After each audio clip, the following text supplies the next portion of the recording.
Well, hello everyone. We are live now. Yay. Welcome to the launch party for Shatter the Stars. Woo. Crown of Ruin, book 1. So thank y'all for attending. And let's just see what all we can get into. So the goal for today, I'm just going to talk a little bit about the book and about the writing process and the publishing journey. And then if you stick around, I will be reading chapter 1 later on. So those are what you can be looking forward to. In case you don't know a little bit about me. So I am a Christian author and I write the biblical studies and then the fiction. And I think it is important in today's society with everything that's thrown out there to write fiction that is clean and family friendly. So one of the things you can look forward to in my writing is that you won't find cussing and excessive violence and any of other kind of questionable material. It just won't be there because I want to be able to create quality material for everyone to enjoy. All right. Do feel free. There is the chat as well. So we'll be monitoring the chat and answering questions for you. So if you have any questions or something you would like me to discuss, just go ahead and throw that out in the chat. And we will try and get to that as we're able. So there are links for how to purchase the book as well in the description. So at any point, if you want to go check it out, you can. It is now live. So that is really awesome to see. Also, you have my newsletter. I hope everyone who's watching has already signed up for it.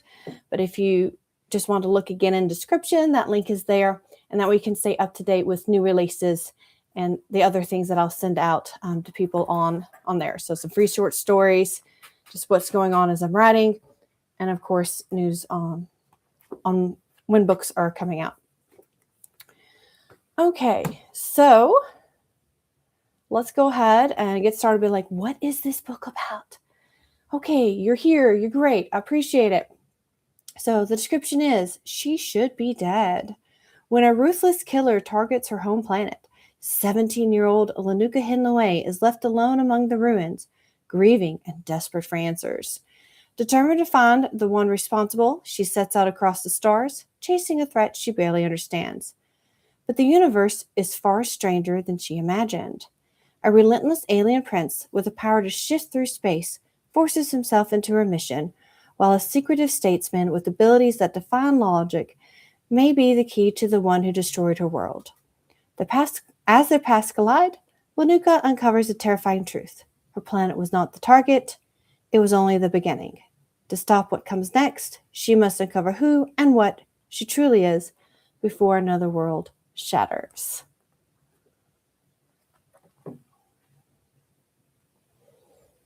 All right. So that's a little bit about what the content of the book. It is a young adult sci-fi fantasy.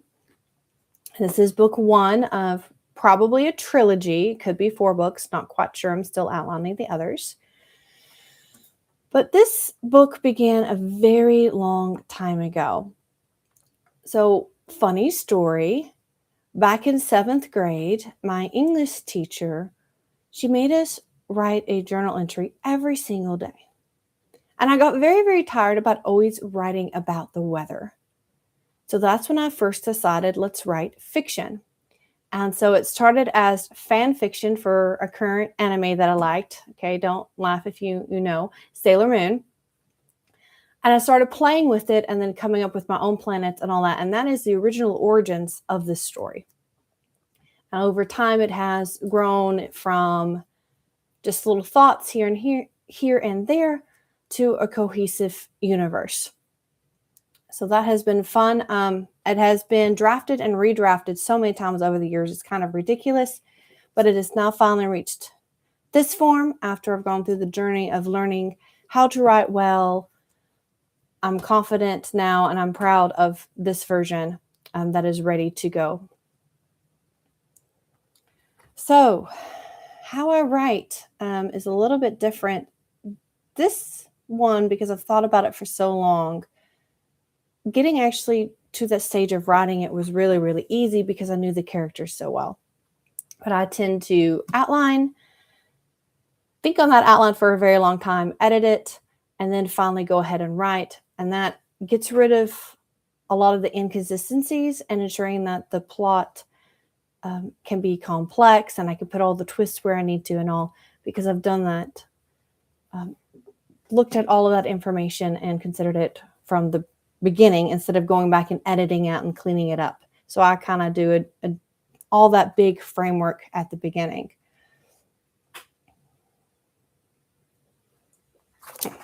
Okay, so anyway, you can see this is my proof copy, so it's got the line. Yours won't have that, but super, super cool. You can see the nice cover art here. To publish it, so this is published through myself, the Sowing the Seed Publications, and we chose to do that because I had the literary agent, and there was an unfortunate end to that. She passed away before this book got published, and so this book has been sitting ready to be published for about 4 years now, and I'm in the process of acquiring a new literary agent. And so we decided it's been hanging out a long time. Let's just go ahead and get it out there, and then we can traditionally publish other books in the future. But she's been waiting to reach y'all long enough. So this book said self-published. We have obviously paid for some wonderful cover art, wonderful spine, and there's our lovely back.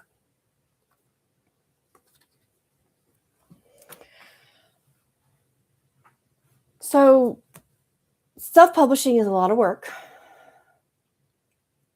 but it is worth it. Today's world has totally changed. It used to be you had to do traditional publishing, but now with social media, we can do our own advertising and everything. So I'm really kind of curious to see where this goes. So thank you all again for showing up and supporting this event. And I hope going and supporting by buying the book.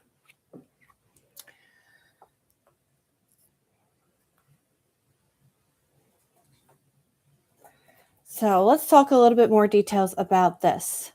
So maybe I want to be like, is this the book for me? Well, I said 17-year-old Linuka is our protagonist. So we have a female protagonist.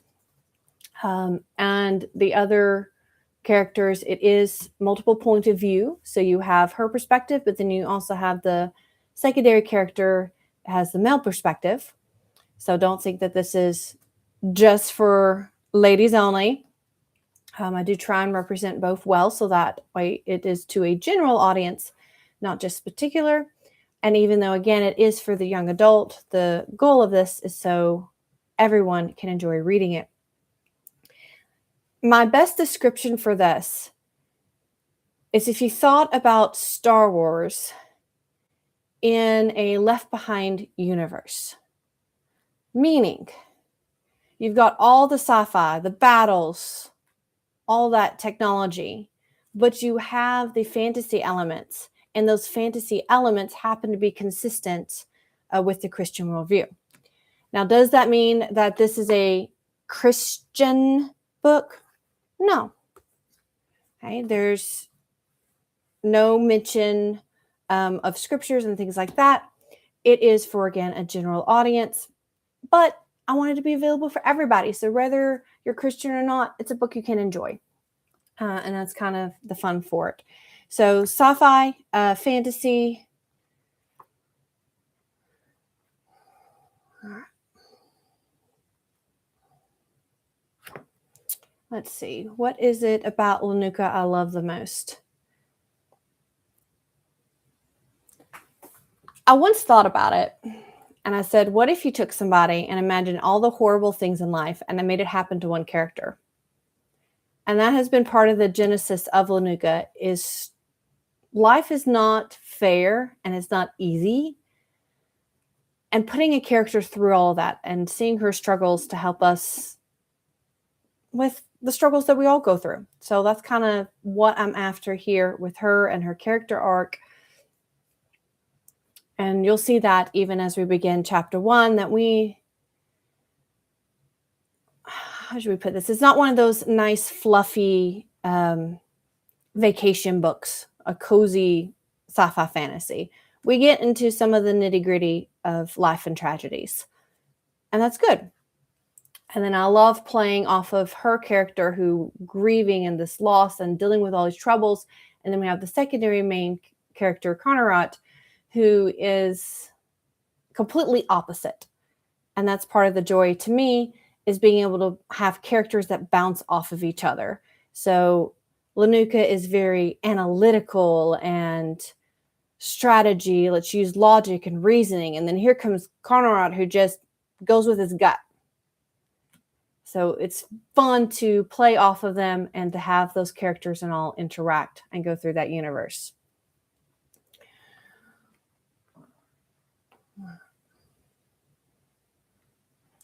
So, should we go ahead and read chapter 1?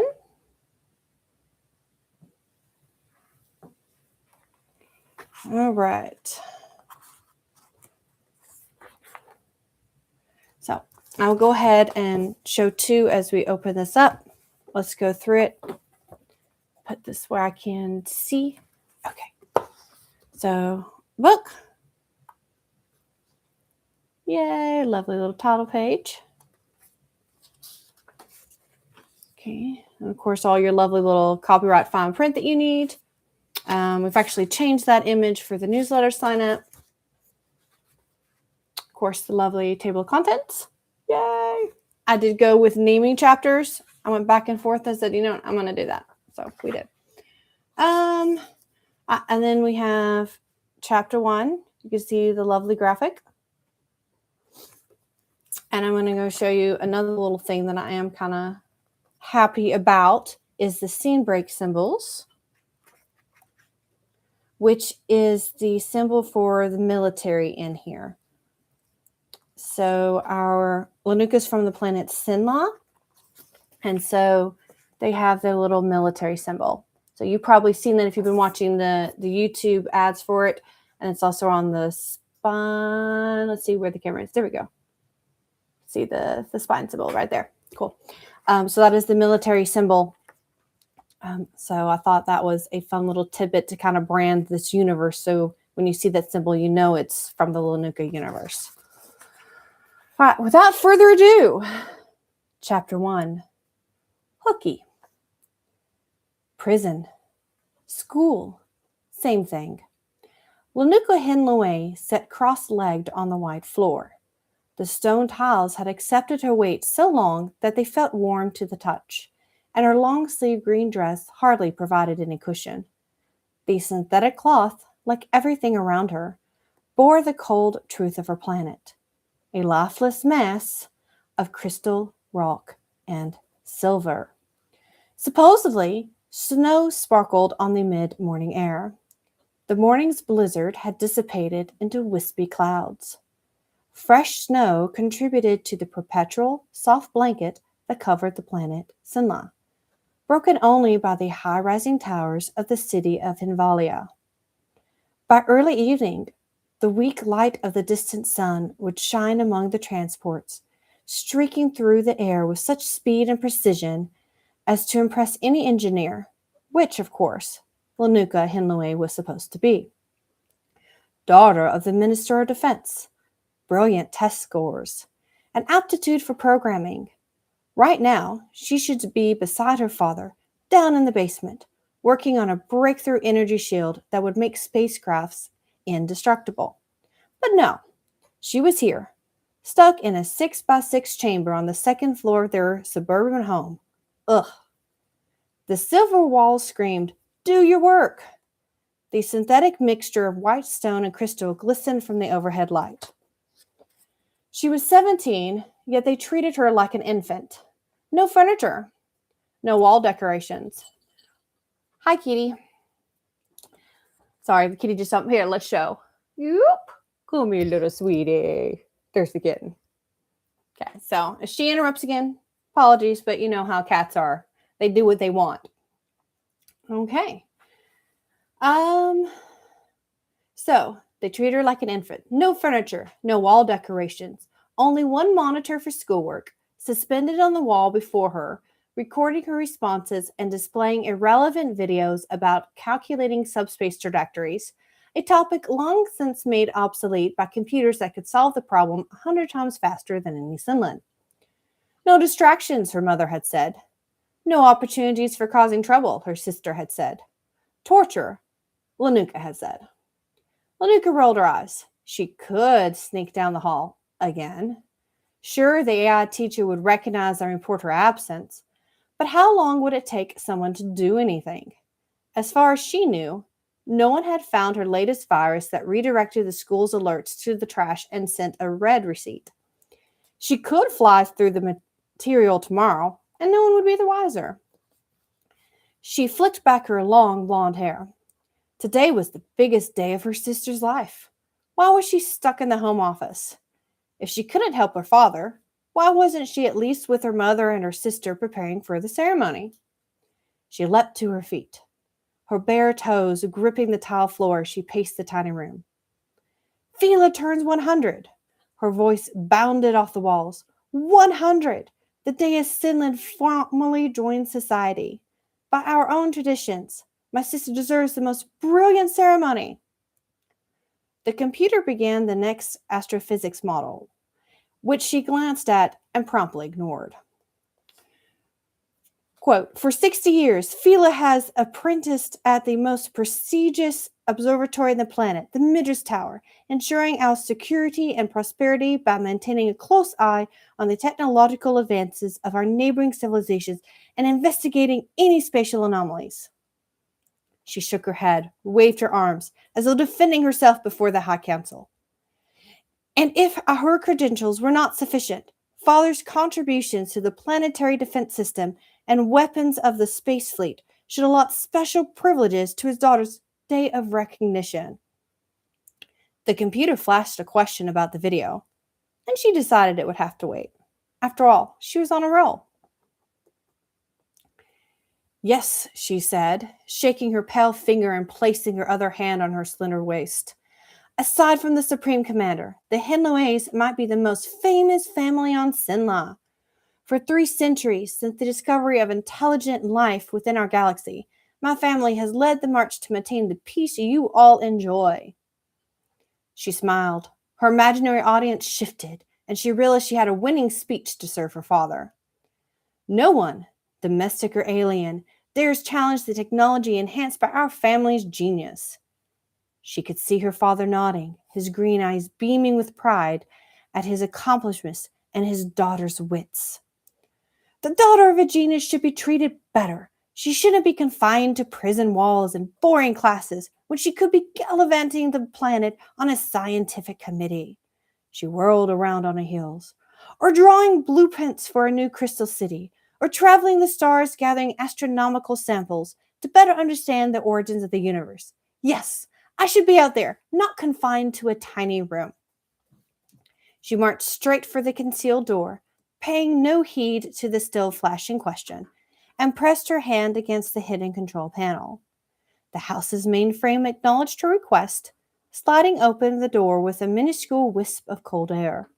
The artificial intelligence should have notified her parents of her escape, but another of Linuka's viruses had long ago hacked the security program and continued to overcome her parents' many attempts to reinstate it. A gentle breeze met her pale face as she peered into the exposed hallway. To the left and right, shafts of light spilled through the crystal roof onto the wraparound balcony. Quartz steps sparkled as they led to the polished white floor of the foyer below. The elegant curve widened at the base, adding brilliance to the scene. Where's Father?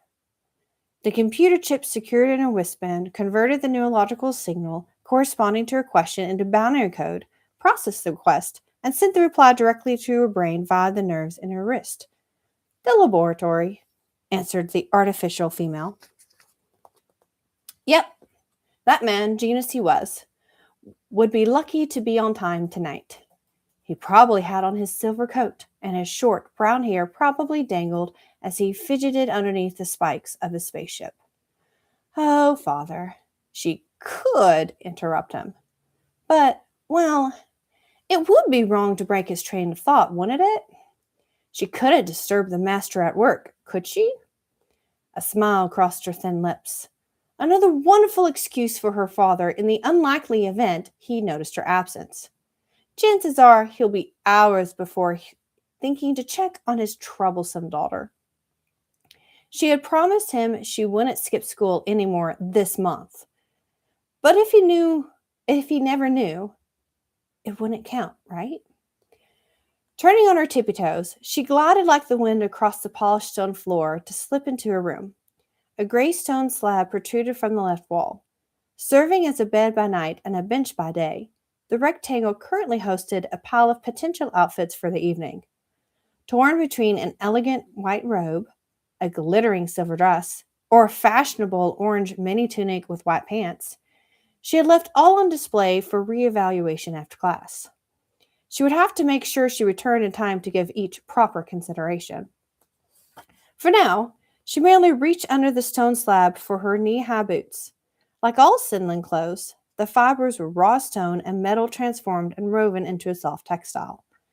Outerwear, the silver boots boasted their steel threads. The metal shone in the light to provide beauty and protection from the harsh, frozen terrain. Donning the boots, she glanced at her reflection in the mirror. Tall and slender, she looked all too much like her mother. 6'2", blue eyes, skin almost as pale as snow, blonde hair cut just below her shoulders. A proper lady, on the outside. Inside, however, turned a blizzard. She had to get out of this dull environment.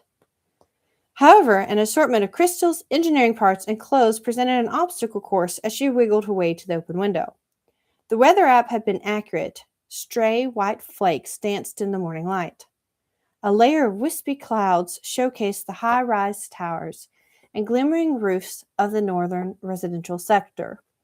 The spikes and peculiar angles of the complexes seemed random, but they followed specific mathematical patterns. Once, her father had taken her up in his experimental space fighter to see their full splendor. From above, the homes, offices, and factories imitated a crystal bursting from the ground in all its spiked glory, indiscernible from the naturally forming ice towers and crystal mountains. Only the constant stream of aircraft between cities signified an occupied planet. It wasn't like Sinlins were trying to hide. They didn't need to hide. Out of the thousands of planets in the galaxy, 2 were habitable, and the natives of both had not yet achieved space travel. Intergalactic travel was possible, but it was utterly impractical. Even through subspace, the journey to the nearest galaxy would take over a century. Yet, the Invalis Road demanded a planetary defense system, and her father had delivered one. Now that would have been the life, an Invalis Road warrior, mastering energy manipulation for military applications, playing with the most advanced technology for defense and offense. Linuka sighed. She could never be an Invalis Row. Those with exceptional talent were identified and drafted into the military before the age of 5. Lucky them. Leaning out of the second-floor window, gazing on the snow-covered street and heavy flow of transports of all shapes and sizes, Linuka paused. What if mother or sister returned before the ceremony? They've taken the decorations and the ceremonial robes, but they could have forgotten something. Unlike father, mother wouldn't be amused at my sabbatical, and Phila will never let it go. Today was their last living under the same roof, but Phila's most consistent trait was nagging Linuka. Composed, respected, and elegant, Phila couldn't have been more opposite of Linuka. Though she never said it, her mother clearly wanted Linuka to be more like Phila and less of a renegade like her father. Too bad. The old rivalry simmered again, fueling Linuka to leap out the window. She snatched energy from the atmosphere to catch her fall and hover over the street, gently floating down the neighborhood just high enough to avoid leaving evidence in the snow and low enough to escape the eye of the Invalis Row guard. Getting his attention was not an experience she wanted to repeat. She crept along beneath the air traffic, traversing the angled streets and intersections with care. The fresh layer of powder shone with a brilliance that made the silver and white buildings appear to rest on a sea of light. She could imagine it from above, glistening like a genuine crystal. The equations required for the illusion were extraordinary, and understanding them presented a wonderful challenge she might undertake one day. But for now, she just wanted to graduate from those stupid digital lessons devoid of any real human interaction. Why couldn't life be more like science? When she helped her father run his experiments, they seldom succeeded, but that wasn't the point. Rather a miscalculation, a new variable, or a structural adjustment. Each failed attempt helped them understand the problem a little better. That was the best part of science. Failure was expected. The last building gave way to open tundra, pulling Linuka back to the present. Accelerating as fast as possible, she summoned a thin energy shield to protect her from the increasing snowfall. Not that the snow hurt. Getting wet just wasn't her style. And it was as close to being an involuntary as she could get, pretending she raced against the clock on some grand adventure on an alien world. Instead of change planets, she had to settle for the ravines. They lay northeast, past the city of Moril, far beyond the last sign of civilization. There, she could pretend to be anything she wanted. Glimmering layers of ice and snow sparkled underneath. The strangling flurries condensed into a steady stream, then a powdery cloud. Visibility vanished inside the thick snowfall, but Linuka didn't care. With the crystal tucked against her pale wrist, the computer remained an extension of her senses, maintaining her course and overlaying her sight, with a map of the terrain as she skirted Moril and her classes. Finally, the storm scattered into brilliant blue skies. Below, wiggling northwest, shallow cracks deepened to endless miles of intricate ravines in a glorious broken pattern. Even with centuries of access to advanced technologies, no one had a legitimate hypothesis for the deformations. The surface displayed no evidence of impact from heavenly objects or magma movement below, leaving the ravines as a great mystery of the planet. A wide chasm opened below to reveal miles of pits sprawling down towards the planet's core. Leaving the sparkling snow above, Linuka descended into the darkness. Walls of ice reflected the lingering light from above into a dull amber. As the last flicker faded, she commanded a small globe of energy to form in her hand. The fierce, soft glow revealed a tiny ledge jutting out of the rugged wall below, her favorite bench. Settling on the smooth black stone, the distant sunlight seemed like a remote ceiling, ever present, ever shining, but always out of reach, just like everything she wanted in life. The dark stone called to her, as though it had a voice of its own. Here in the depths of the planet, she had peace. No schoolwork, no disappointments, no fights with Phila, just the mystery of black stone, ice, and the tragedy that had turned Sinla into a frozen wasteland. The ceilings of the city courts still depicted the plants and animals that had once flourished here. What would it have been like to walk on grass, to feel fur? These black walls knew. After centuries of winter, layers upon layers of snow had buried the evidence of life long before she had been born. But here in the ravines, it seemed like yesterday. The last ember of warmth desperately clung to the depths of these ravines. Not one crystal of ice existed down here. Before long, Linuka forgot all her problems. The intricate pattern of the rocks drew her into a different world, a world of quiet adventure. Where did each little crack lead? What secrets waited in the rock face? She had analyzed samples. She had studied the biological residue. Though impossible, she couldn't help but imagine what it was like to grow up eating plants. She knew how different Sinlands were. No other biological creature survived as they did, absorbing and interacting with the constant flow of surrounding energy. Children were nursed until they learned how to absorb energy on their own. If they hadn't adapted, if the involuntary hadn't combined science and mental discipline to manipulate energy, the Sinlands would have joined the plants and animals in their frozen graveyard. A rumble rudely shook her from her thoughts. She leapt to her feet, the light dissipating from her hand as her mind focused on the danger. Boulders broke free from the left and right to tumble into the depths below. A quick computer scan concluded the tremor was not seismic, but she didn't want to wait around to make geological observations. Responding to her thoughts, the computer mapped an escape route, and she took to the air with precision, spinning around the falling debris to race towards the snowy sky. The rocky chaos gave way to the cold storm that had caught up to her, wrapping her like a blanket, but the severe snowfall barely grabbed her attention. Something had caused a quake. The nearby city of Morrill could have been affected, but the computer couldn't detect any signs of impact on the ground below. Better report the incident before something worse happened. She commanded her computer to send its scan to the plant's mainframe, but a message on the emergency channel gripped her heart. Sinla is under attack from a single unidentified vessel moving west from Talina. All involved row are at the stations. Citizens immediately enter the nearest city and report to the court for instructions. Her heart pounded in her chest. How? Why? And today of all days? Her head spun. How could anything bypass the planetary defense shield? How had the military not detected the threat sooner? How was there even a threat? Who would travel centuries to attack a peaceful planet? Sinla didn't even have any natural resources to steal. Stop. Think. With a deep breath, she suppressed the flood of thoughts and focused on what needed to be done. She had to get home. Her computer superimposed the route, and she wasted no time. As she sped south, the planet's mainframe forwarded information to every computer crystal on Sinla, tracking the attack and providing instructions. Talina had been destroyed. The invading vessel headed west towards Morrill and herself. All transports had already reached the nearest city, and citizens strengthened each city's barrier while the involved row assessed the capacity of the intruder. Linuka! Her father's deep voice cried directly into her mind. Where are you?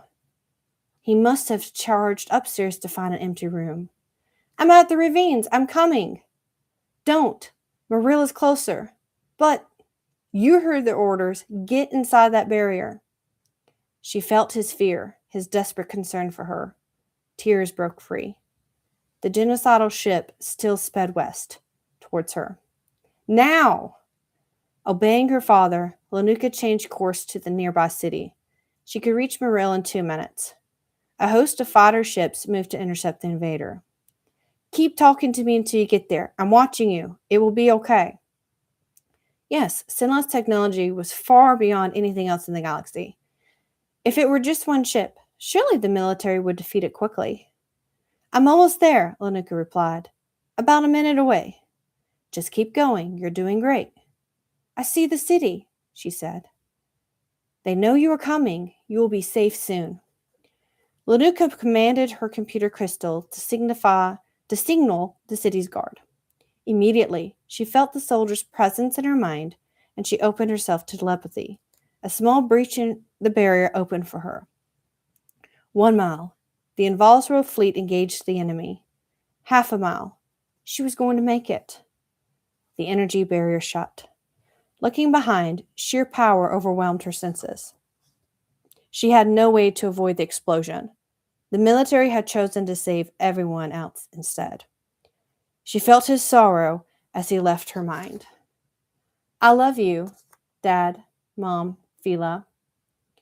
As she reached out to her family, she felt them cry her name as the excruciating force of the blast ripped through her body. And that concludes chapter 1. So, thank you for hanging with us as you read. I hope you enjoy that and that gives you kind of a taste. So, one other fun little thing you can think about is that for a profession, what actually, where I go to work is I teach high school mathematics. So I spend my time around teenagers, and that's kind of the inspiration there of starting with her dislike of school. As you can imagine, I get that quite a lot with math. So I had fun working with that and kind of just making it hopefully relatable to everybody. So the adventure, as you can see, the action starts off pretty immediately, and you can guess it does not go well for the people on Sinla. And you'll get to spend the rest of the book answering questions like, okay, who attacked? Why did they attack? And how are they going to defend themselves in the future?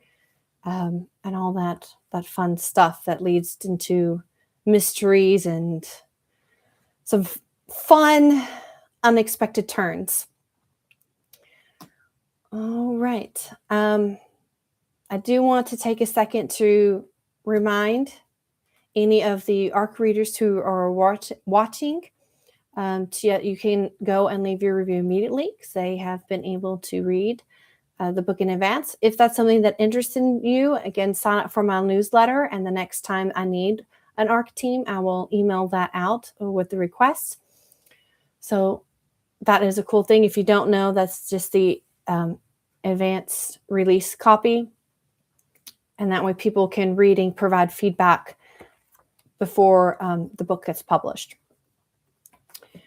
Also, if you decide to go and purchase the book today and you read it and you love it, or, let's just be honest about it, you want to leave an honest review, I'd really appreciate that as well. That certainly helps out when people get to see your thoughts and opinions about it. Okay. If you have any questions, feel free to leave those in the comment section below. So you can, of course, put them into the chat right now.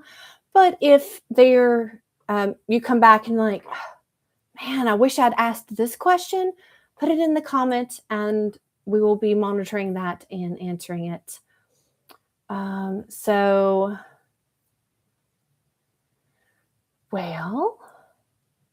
My husband is right here, and I'm wondering what else might be useful to talk about.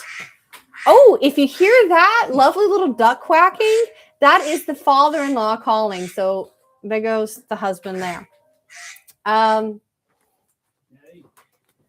Let me check the chat. See if I see any questions. Okay, not yet. So I don't know. Sorry, I'm getting distracted because I hear the phone call and he's clearly talking to our son.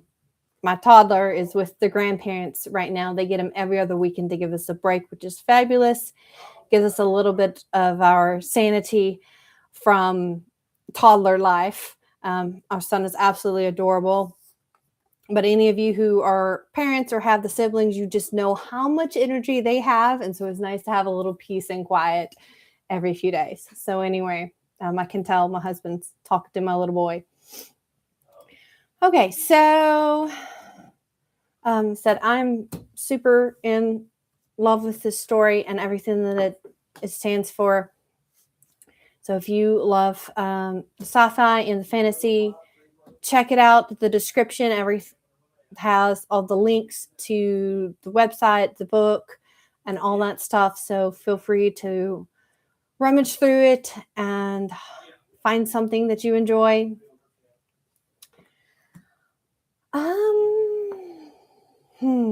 Well, I guess we will be concluding here. I'm checking again. I'm seeing nothing in the chat. No questions asked. So again, if you have something you want to ask me about the book, or writing journey, self-publishing, all of that, feel free to leave it in the links below. And if you want updates and information, sign up for the newsletter. That link is again in the description below. But I want to thank everybody for coming, and I will be seeing you again soon. Bye.